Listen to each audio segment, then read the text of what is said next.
next session we're going to focus on is how to prioritize what to do a full leap assessment on. Again, trying to introduce that concept that you can do multiple passes of leap. So we're going to cover off now what therefore goes into like that screening step, that first pass of leap, so that you can prioritize what to do a full leap assessment on, like where to dive into, where there might be financial risks and opportunities, where to dive into, where there might need to be a very specific engagement plan to mitigate impact, etc., etc. So that's what we'll be focusing on next. There's pretty much in our minds 3 aspects to this. So, and then we'll kind of cover these off in the remaining sessions that we have today. So before the next coffee break in session 4, we're going to be focusing on understanding where there might be impact and dependence materiality. So that is focusing on that evaluation step and the sorts of tools that there are available to get an indication of that, and Malcolm Mink will be talking about that. Then we have financial materiality after the coffee break. So this is really about saying, okay, going into that assess step, where can we get an indication of the quantum of financial risk exposure? And then last of all, you're not going to be able to do a deep dive and a full leap unless there's traceability, unless there's sufficient data. So this will be data that your portfolio companies have, data that you have, data that can be from third parties. So everything that we spoke about earlier on with public and private and so on and so on. Like what data will make that deep dive possible? And in order to showcase the opportunity and challenges when it comes to traceability, we'll run through a couple of TNFD pilots that we ran for Global Canopy, one with an Indian financial institution and one with an infrastructure development group in Southeast Asia, to bring that to life a little bit. So that's what we're going to be covering now. So yeah, first of all, the impact and dependence materiality. And this is where I'm going to hand over to Malcolm and all those tools. Great. So yeah, what we want to do today is to give an idea of the types of approach that can be used to conduct these early leap assessments, and we'll illustrate those with some examples of some of the tools that are out there. And then in our next workshop, we'll go into some sort of more hands-on exercises, actually using some of those tools and going into a lot more granularity. But the intention of today is to focus on, the conceptual approaches to think about, what are the different ways we do that. And an important thing to say is, although we're using some tools as examples, that's not an endorsement. It's simply an illustration of some of the options which are out there. And for each of the categories, there are multiple different options available. So the first thing, as we've been saying, is that when you're just getting started, it doesn't make any sense to try to measure everything. Some financial institutions have, are invested in or exposed to thousands of different companies, each of which may have global supply chains. So it's not even practical or even necessarily useful to try to measure everything in detail. So we tend to go through a first mapping, which some people would call a heat map exercise, for example, to get an idea of where might the dependencies and impacts and therefore exposure come from, and where might the opportunities be. So we're going to go through a series of different types of tool. So we've just sort of numbered them there, 6 different sort of conceptual approaches. The numbering doesn't necessarily imply any kind of priority order, it's just a way of identifying them. In an ideal world, we'd be over here on the right, number 6, actually using primary data, meaning actually going and measuring our impacts and our dependencies on nature. But if you're unless you're in the real economy, if you actually own or manage some land, you have some capacity, you probably can't do that.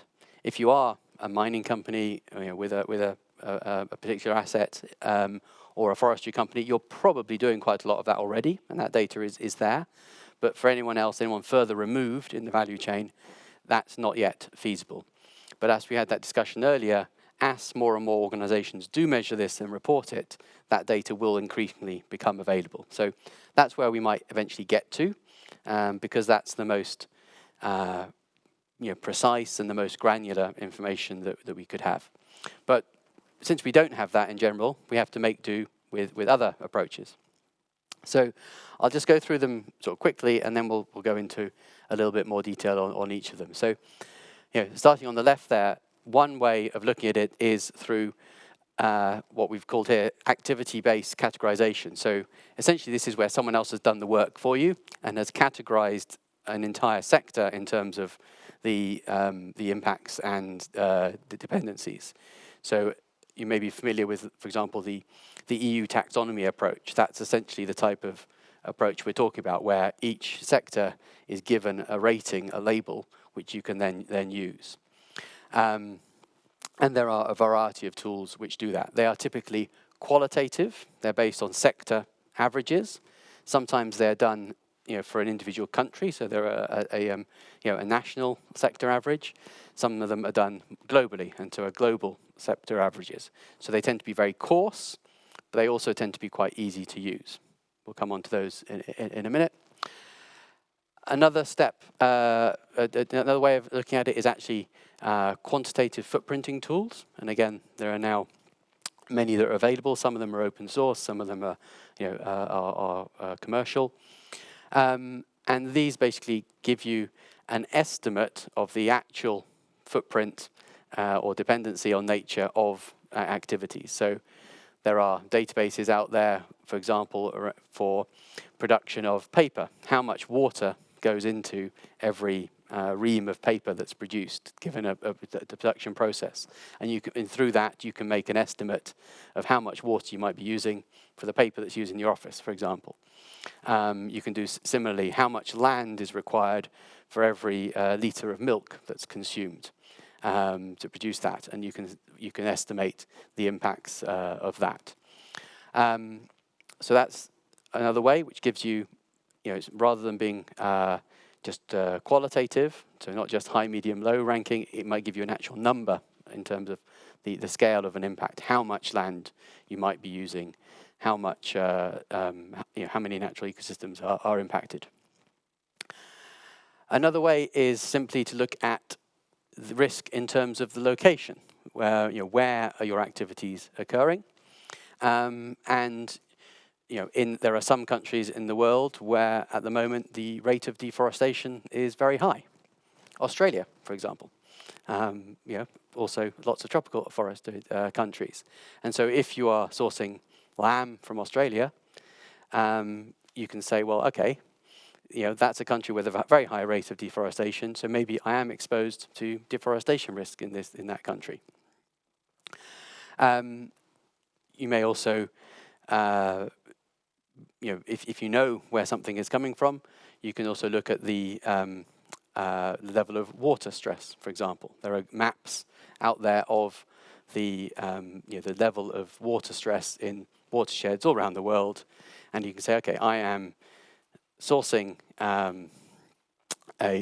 cotton, for example, which I know is a crop which is highly dependent on water, and I know it's coming from this country where there's a high level of water stress. Okay, so maybe that's material for me. Of course, that all depends on having some level of spatial data, and you may have asset-specific information. You may know that a given commodity is produced only in a certain part of the world. Palm oil, the majority of palm oil comes from a small number of countries, so you can use that as an example. Another way is to say, well, okay, maybe I can't quantify what the organisations in my portfolio are what their impacts are, but I can look at and see, are other people who are closer to them, are they concerned about it? So this is about sort of reputation and sentiment analysis. So there are a set of databases out there. Some of them are commercial, some of them are open source. You can do it yourself. Type into your search engine of choice and find out, what are people saying about our provider of paper or our provider of aluminium. And there are various products there which rank things according to the level of risk.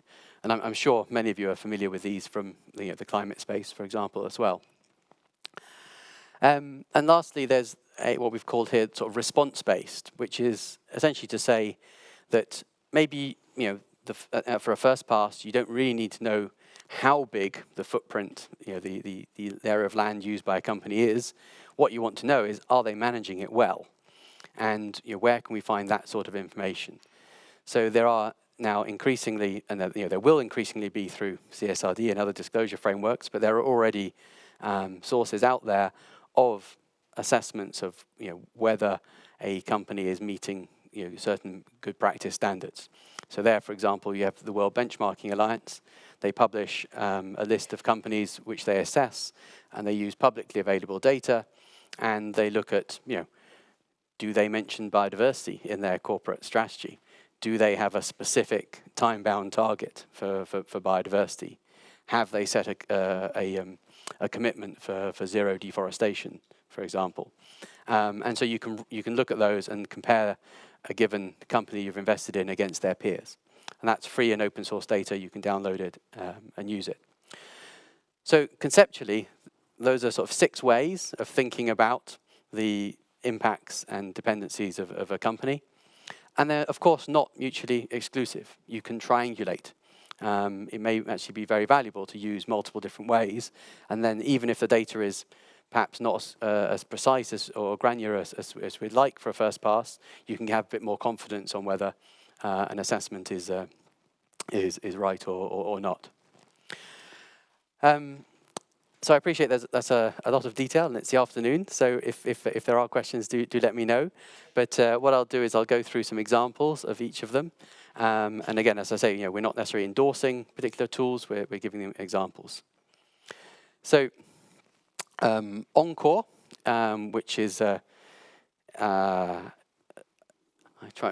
actually an acronym. It's something around natural capital something. Encore, it's the name of a tool. It's now very well known. It's been used by the ECB. It's been used by many central banks, for example. And it basically, it's some specialists at the UN Environment Programme's World Conservation Monitoring Centre in Cambridge developed it with, I think it's funding from the Swiss government, actually. And essentially what they did is they sort of built a conceptual model. You've got it on the right there, that essentially an organization both depends on nature and may have impacts on nature in its direct operations.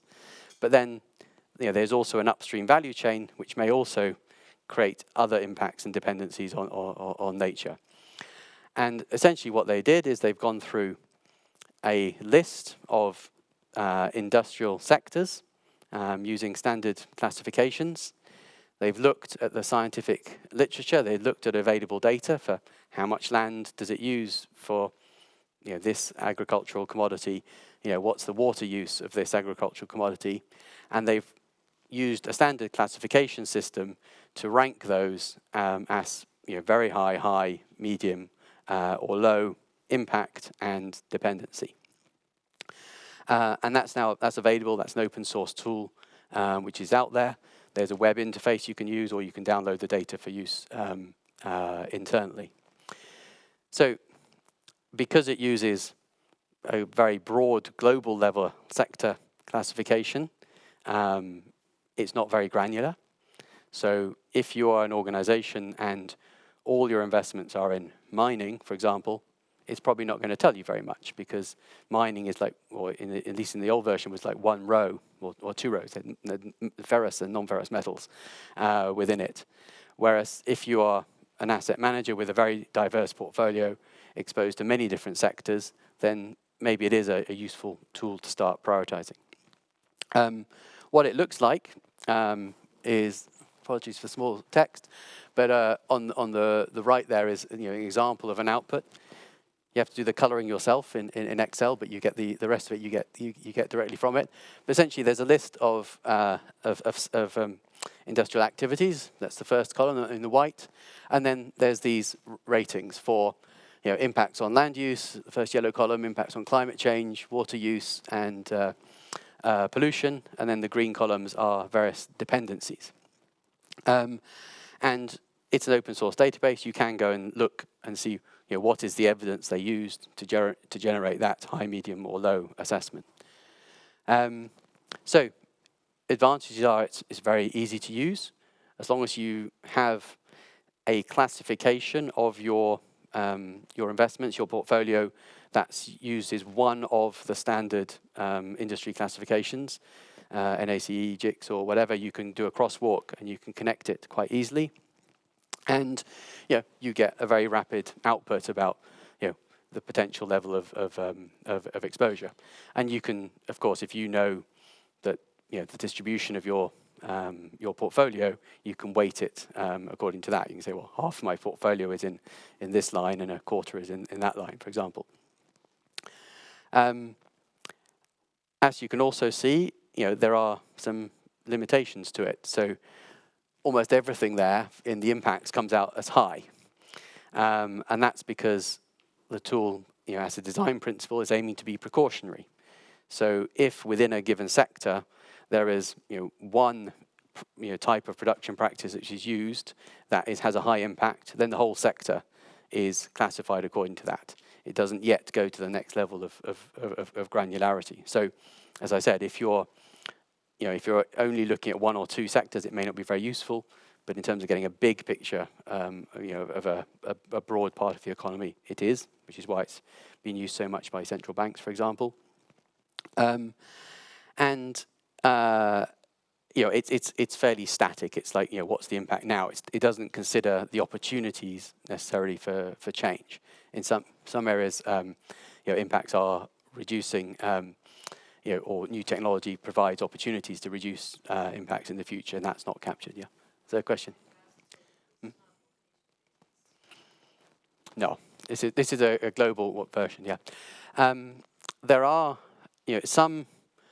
We're aware of some national sort of industry associations who've done something similar like this for a narrower subset, and therefore being able to go more granular. And that's also an opportunity. I mean, we were talking about the SMEs and things. It's the sort of thing that an industry association for SMEs could do something like this and make that information available for others to use. So it can be used to give you an initial, very quick thinking about where the impacts and dependencies might be in your portfolio. And as I say, it's not the only tool that's out there. The Science-Based Targets Network have published one. They used to call it the Sectoral Materiality Tool. It's now the Materiality of Sectors Tool or something like that, MST. Materiality Screening Tool, thank you, yes.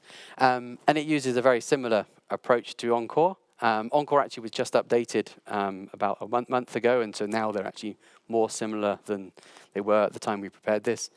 But essentially, it uses the same qualitative screening approach. It takes Encore as an input, but it adds some extra granularity because the Science-Based Targets Network are focused on what they have called some high-impact commodities. They've added some granularity for those, so there's more detail for some agricultural crops, so that it goes to a finer level of detail, and they've added more assessment of the value chain as well. But basically, it works in exactly the same way as Encore, and you can get the same sort of outputs.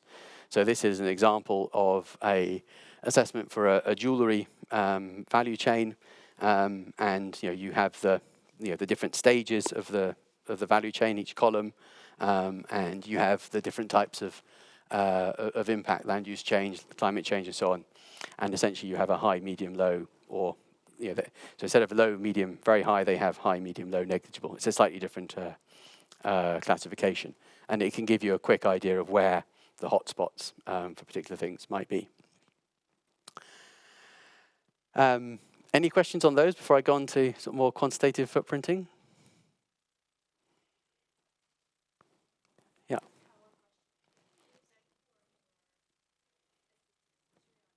Mm-hmm.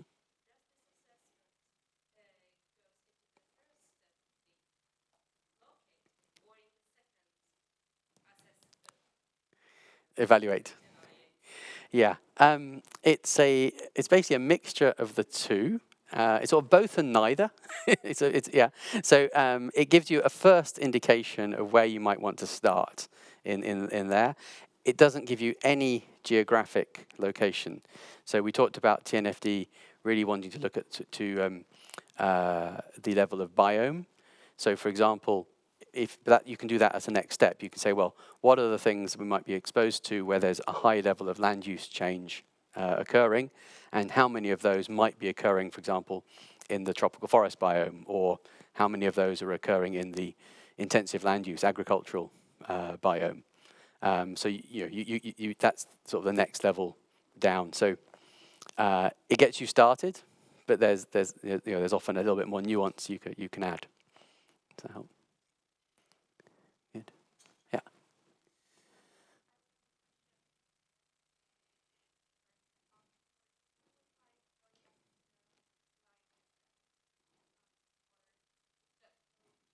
Mm-hmm.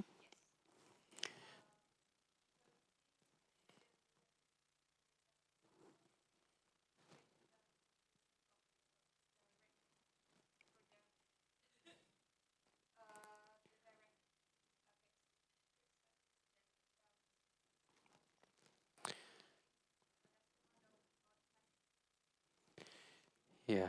So they're reported separately. So it's a very good question. So if you look here, all the ones with the high, medium, lows, those are about the direct operations, and then the first two columns are about that's the upstream.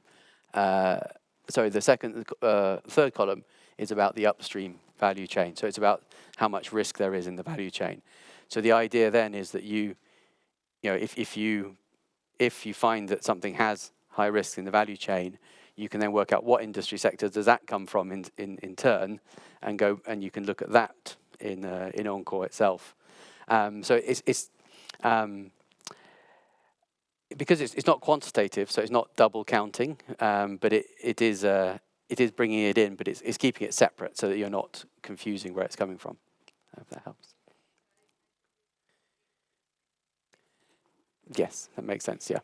I think on this Malcolm, just quickly, I think if people do turn the materiality ratings into numbers and then apply it across a portfolio as a whole, then yes, like just it's an important sanity check. Certainly what you flag. Yeah. Good. Yes. Okay.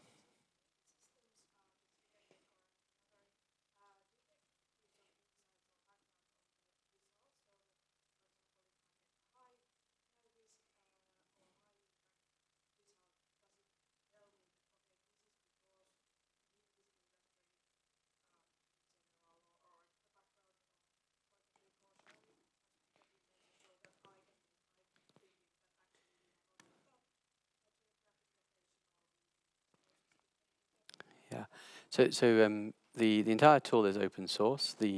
And some of the data or the description of how they arrived at the rankings is available. So they will explain why, and in some cases point to the scientific reference. I think it's fair to say that that's something that they're building out more. That it's not fully there yet, but there is some information. Yes. It rarely has the geographical precision. However, there is what they call a biodiversity module, which is available at the moment just for agriculture and for mining, which is spatially explicit. So you can actually go to the level of countries. Yeah. Good. Okay. Yeah.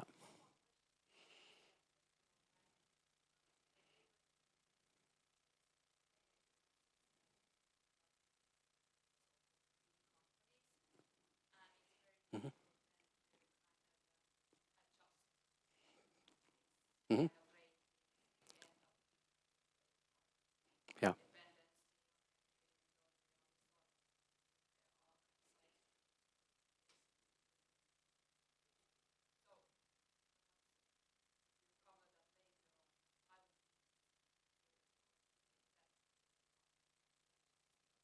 Mm-hmm. Yeah. So it's a very good point, and essentially because it doesn't distinguish between different production practices within a given sector. and it's being precautionary, then typically that will happen. But at least, that the point of it by being precautionary is it flags that maybe there's an issue, and then if you look at it and you have the evidence to say, well, actually this isn't the case because I know that, for example, my commodity production is meeting this certification standard, then you've got the evidence and that's justifiable and that's fine. You can make the adjustment. But it essentially puts the onus on, it lets you narrow down to the higher priorities and focus those efforts there, and then puts the onus on you to do that assessment. But potentially that's something that will be built out in more detail in future. Yeah. Okay. Thanks for that. I'm going to move on to the next category, which is these quantitative footprint tools. So quantitative footprinting tools, first of all, they need a way to try to express the impacts on nature. They need a metric. So sometimes you have very simple metrics, like just simply the amount of land area that's occupied. But obviously, different types of land use have different impacts on biodiversity. So a highly intensive plantation, for example, might remove 80 or 90% of the biodiversity that could otherwise be present. Whereas, a very low intensity land use that spares lots of natural habitat, might only reduce the biodiversity by 30%, for example. So first of all, you need a metric for measuring that. And there are various ones out there. One that's commonly being used by financial institutions is called mean species abundance, or MSA. And the reason that's commonly used is it's based on, it's the one that's used in a model. It's called GLOBIO, standing for Global Biodiversity Model. So it's a model developed by actually the Dutch Environment Agency, as part of their sort of global forward planning for the environment. And therefore, because it's in that model, you can then attach it to information around company activities. And there's a formula there. It's always a bit dangerous to put a formula up, but essentially, you can see, you've got a reference state, and that would mean mean species abundance of 1, your reference state for an area, or 1 or 100%. And then some activity happens, and you lose some biodiversity. So there you can see, for example, you've lost 2 out of 3 trees, you've lost 1 out of 2 reindeer, let's call them, you've lost all your owls, but you've kept your frogs. And so that you can add that. Think about what is there a metric that represents that change? Well, essentially, you can look at the average decline in species abundance. So, your reindeer have halved, your owl is reduced by 100%, the trees are a third, and the frogs are still doing fine. And so the average decline is 0.46 or 46%. So it's a metric which essentially expresses the level of impact in an area between, in a scale between 0 and 1 or 0 and 100%. So very useful. Also has lots of pitfalls in interpreting it. Some people might be very concerned that we've lost all the owls, that they've gone extinct in this area, for example, whereas actually, people aren't so worried about the frogs or and maybe 1 tree out of 3 is fine for this area. But, so it can hide some quite important changes. But for a first assessment, it can get you quite a long way. So the way these models work is that essentially there is a model of the relationship based on lots of scientific studies between given type of land use or pollution, pressure on biodiversity, and the outcome in MSA, and you can associate that with your company activities. So if you use, for example, there are databases about the area of land that's used for different agricultural production, you can look and work out how many hectares do you need to produce a ton of cotton, for example, or a ton of wheat, and you can feed those into this kind of model, and it gives you an output. And helpfully, there are organizations who have packaged some of these things up for financial institutions and connected them to asset data. So, as we said, you often don't have specific financial or specific information about where what an asset is doing and where they're operating. But there are global models of trade and activities. So one of the ones that's commonly used right now is called EXIOBASE. The EX stands for Environmentally Extended IO Input-Output Database. It's a model of trade and flows between countries. It's measured in financial units, so you can connect it very quickly to data about a sector. So you can say, well, mining, this number of dollars of mining in this country is connected to these activities elsewhere in the world, and then you can connect it to these biodiversity models. And for big picture assessments, it gives you an initial interpretation of the relative impacts of different types of production. And I'll hand over to Inka in a minute to talk through an example of a different tool using this. But essentially, with these, they give you a quantitative output, which is useful. They are based on these secondary data sources, and so there are a lot of things to consider in the interpretation. For example, EXIOBASE, it's just one database. There are others, but it lumps a lot of the world into one unit, rest of the world, for example. So it's not particularly granular, and it's not updated every year. Some versions are several years old. So it's very much just like a first assessment. And if you can replace the estimates that it produces with actual data, if you know, for example, rather than estimating how many tons of a commodity that are being sourced, if you know that and you put that back into the model, you can get a much more granular assessment. And Inka will talk through an example. Thank you. So probably familiar example for all of you. So Finnish S Group has been calculating their nature footprint. They have done it in collaboration with Sitra, for example, and the organization doing the actual calculations is the University of Jyväskylä. And University of Jyväskylä has been developing this new method, and it's really also internationally groundbreaking method, totally new methodology. And the methodology they are developing, that's open to use for everyone. So all the consultants like us are eager to get calculating nature footprints for different types of organizations. And in S Group's calculations, they included both their direct operations and supply chain. I think all of you know S Group here. Yes. So, and of course, the aim for this work is to know what their nature footprint is and to be able to reduce it, and also to provide consumers knowledge, information on the nature footprint of each product. So here, this is partially same that Malcolm already explains, but here is the methodology in very brief.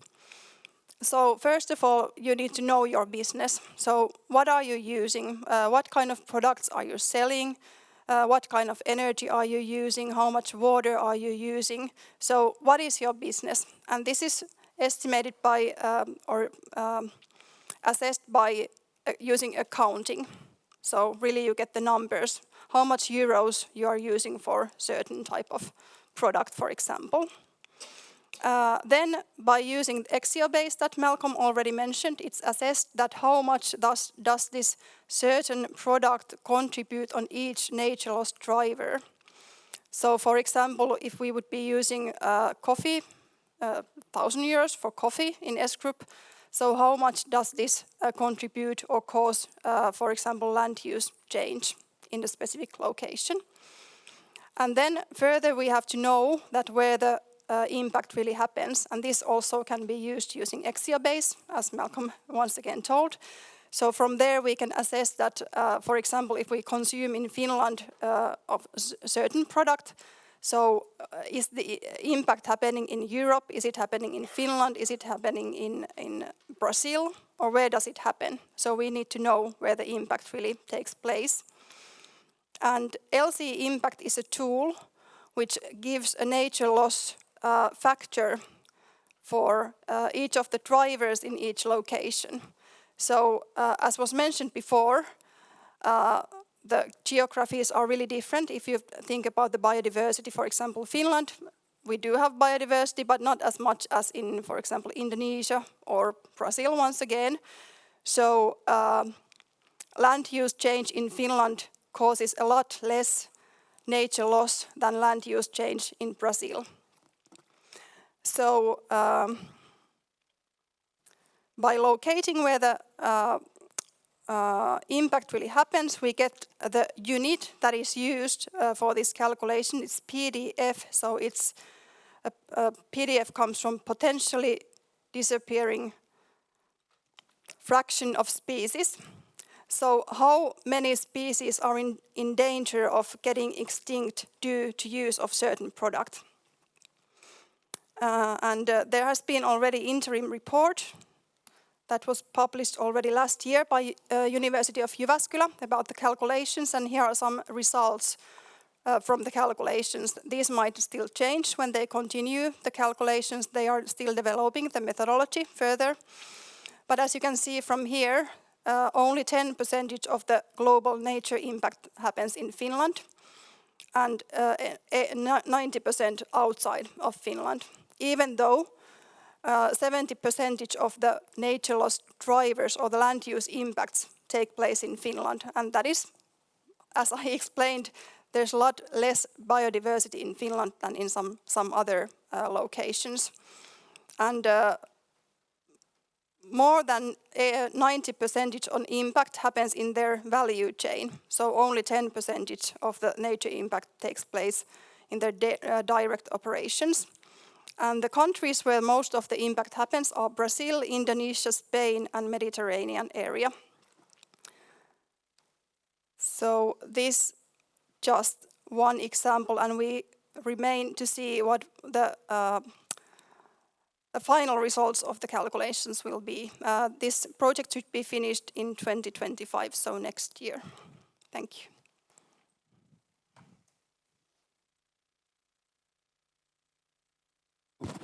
Thanks very much, Inka, for that. So that's an example of how that can be applied to an individual organisation. So these approaches can be applied at different levels of granularity. You can just use the turnover of an organisation in a particular sector, and it will give you an estimate, but it will be much more granular and much more refined if, as in this example, it includes actual quantities of products that are sourced. But it can give you those big picture understandings of, okay, how much of the impact is likely to be my direct operations, how much is value chain elsewhere, and broadly between the different business areas that we're active in, where is the impact coming?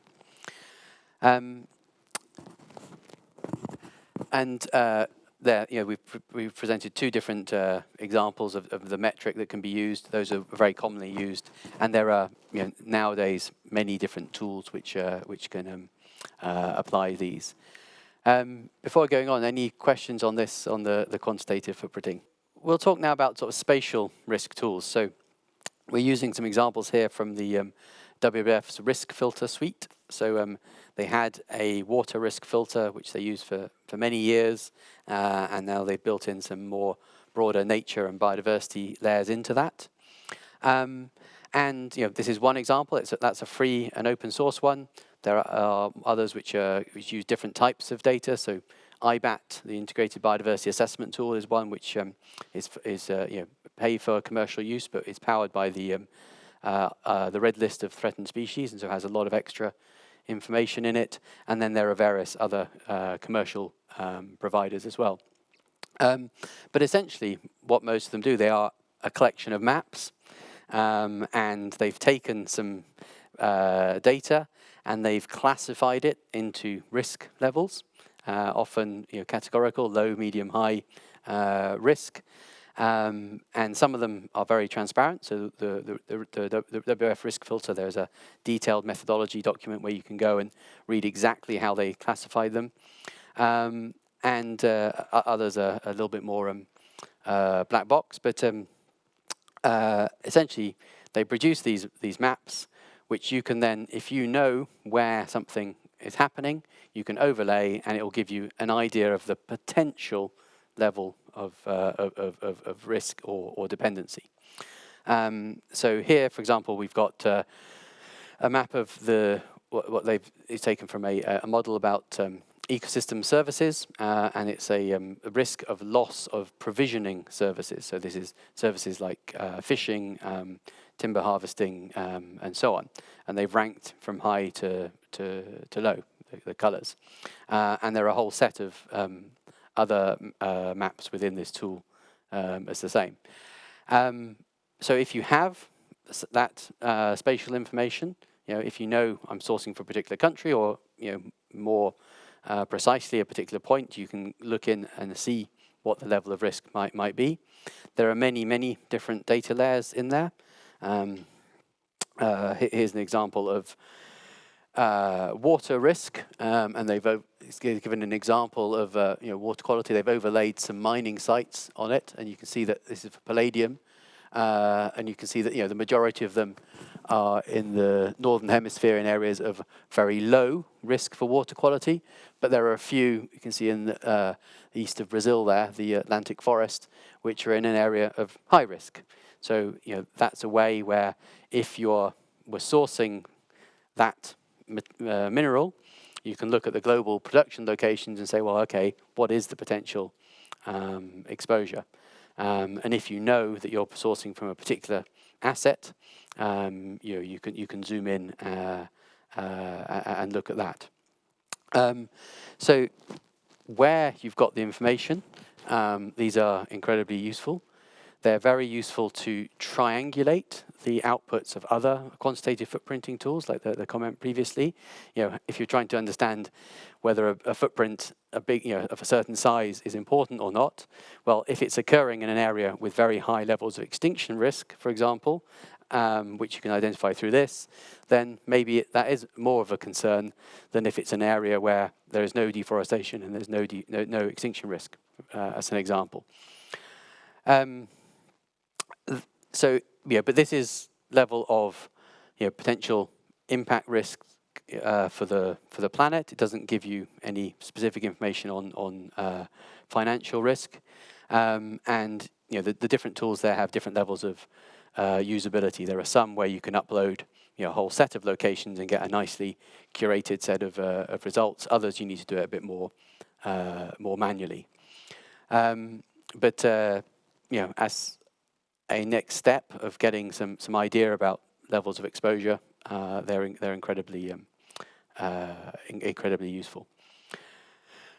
And then I'll go on to the I think the final category we're going to cover today is these response-based tools. So you might know maybe you use a set of different tools.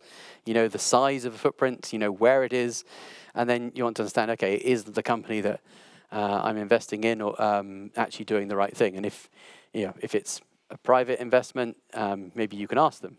If it's a public one, you need to rely on public data sources. So one example is this, the World Benchmarking Alliance data set.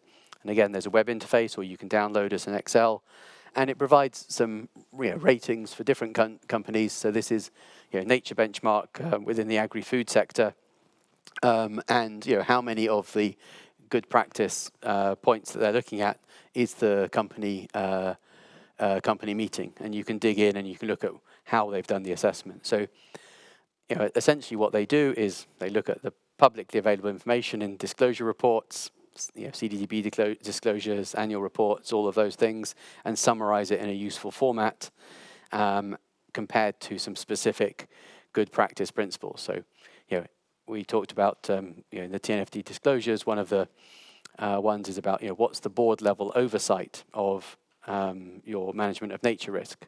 So they've gone and actually looked to see, what do this company say about who on the board is overseeing nature risk. And if you are, you get a tick. And if you're not, you don't. And that's substantiated. So it's a useful source. So without having to do that all yourself, you can go there and people have done it in a standardized and credible way. So, useful, comparable information, very accessible, but of course, only based on public information. Public information can either underplay what companies do, green hushing. Some companies don't want to talk too much about the good things they're doing for the environment. Or on the other hand, more often perhaps, it can, maybe not be not provide a completely full and frank picture of what's going on. And often it's a few years, it's based on data from a few years ago. But as disclosures improve through CSRD and elsewhere, these kinds of data sets will also improve and become increasingly valuable. So it's something that you can use. And again, you've got the names of companies. If you can connect that directly to the, if you've got the stock ticker or whatever, you can connect it directly to your internal data sets. And there are some commercial providers who've already packaged this type of information in, within their existing tools as well. So some takeaways from this. Essentially there are a lot of different ways you can get started on a LEAP assessment. It's really important to sort of specify your objectives first, and think about how much, what you're trying to achieve, how broad your assessment is, how much time you've got, and then choose the sets of tools most appropriate to that to inform the types of decision you want to take. You can get started. And that's the key message, is that there are, even if you don't have detailed data, you can do something which will start to move you along the journey, and you can start to think about, okay, within the whole mess of things that we're investing in, where can we start prioritizing? And you can use that information to communicate. Maybe it helps you unlock the resources you need to invest, to investigate in more detail. Maybe it helps you communicate that, well, actually, we should be worried more about deforestation, because we are exposed to these soy and palm in our upstream value chain, for example. It can help you move to action early as well. And yeah, the tools provide different levels of insight. Often it's useful to triangulate between different ones, but you really want to make sure you match the tool to the level of data that you have and the questions that you're trying to ask. And it's really important to avoid the idea of the risk of false precision. Some tools are very flashy. They give you lots of output, lots of numbers to, lots of decimal places, but maybe they're not actually based on very reliable input data. So you have to always triangulate that, whichever tool you're using. So yeah, any questions on those last two, the spatial risk and response based, before we move on?